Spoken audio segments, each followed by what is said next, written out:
giniba na po natin yung pabahay dito katambayan kasi nasisira na din po yung pabahay natin dito last time. So yung mga yero ay dadalhin po natin yan sa probinsya, at kahit yung yero doon sa may lipa, kinuha na din po natin para pang dagdag. Nakakatipid din po kasi tayo, sayang naman ay magagamit pa po natin sa ating pader doon. At kahit yan dyan sa ay gigibayin po natin para kunin yung mga yero. Sayang pa po, nasa 200 kasi yung bawat yero. So makakatipid tayo ng malaki, magagamit pa. Nakatambayan, ito na lang yung mga natira sa ating manok na dadalhin po sa probinsya. Balibag, dadagdag na lang tayo ng mga bagong materialis po. At yung araw din mong itong dadalhin po natin yung mga pwede pa nating madala na panggamit sa pambakod. At may yero pa tayong kukunin, may mga kunting kahoy para kunti lang yung magastos po natin. Magdadagdag din po tayo ng yero na bibili natin sa hardware dito sa Jensen para makatipid tayo. Sa 60 pesos po yung diferensya ko. Kung bibili ka ng 20, makakasave ka po ng 1.2. Ganun po kalaki ang masisave po. At ito yung mga manok natin, malulusog pa naman.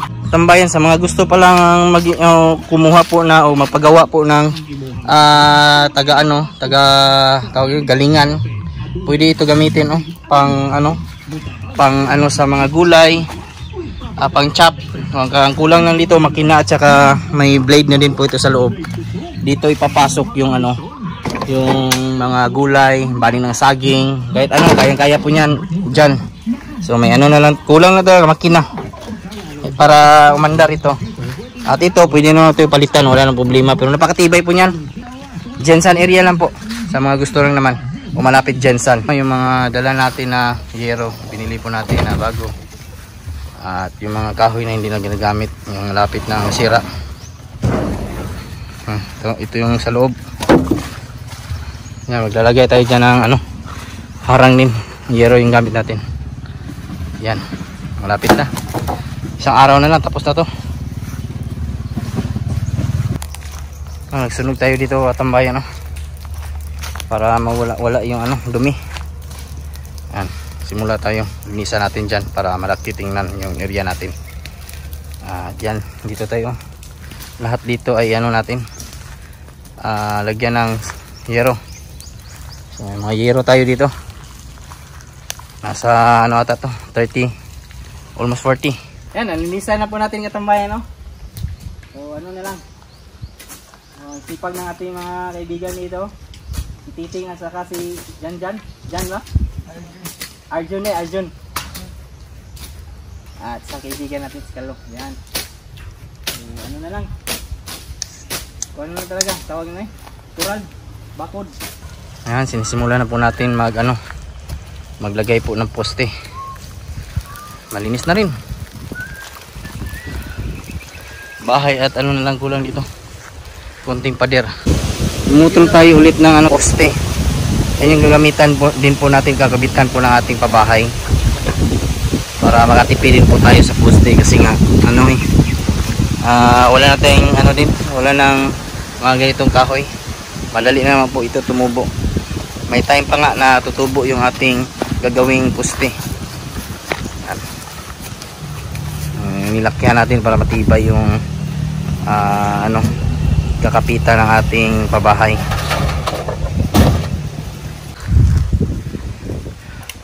Manguha tayo ng yung katambayan, pakuha tayo ng buko. Uhaw na tayo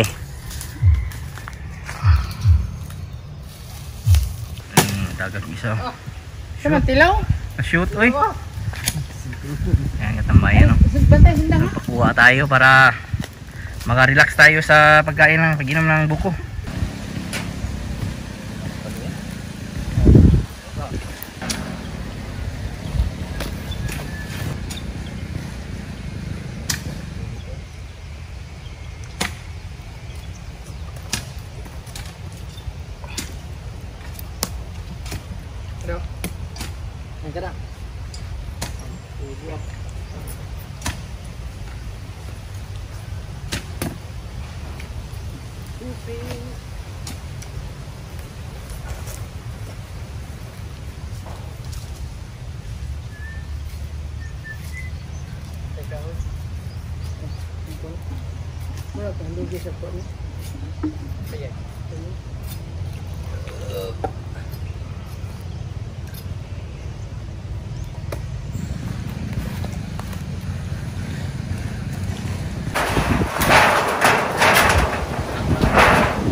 Tapos din natin katambayan.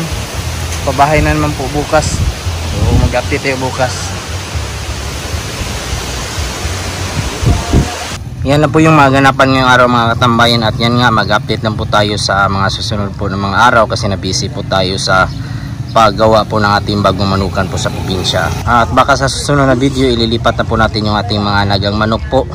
Babiyahe po natin from Jensan City to Glan Sarangani Province. Sa mga bago pala natin subscribers, viewers, subscribers, welcome po sa aking channel. Maraming salamat po. At kung kayo lang po ay napadaan ngayon, sana po ay consider niyo po na i-subscribe, i-follow at i-like. Napakalaking tulong po yan. Kung may mga katanungan man po kayo, ilagay nyo lang po sa comment section at ating sasagutin.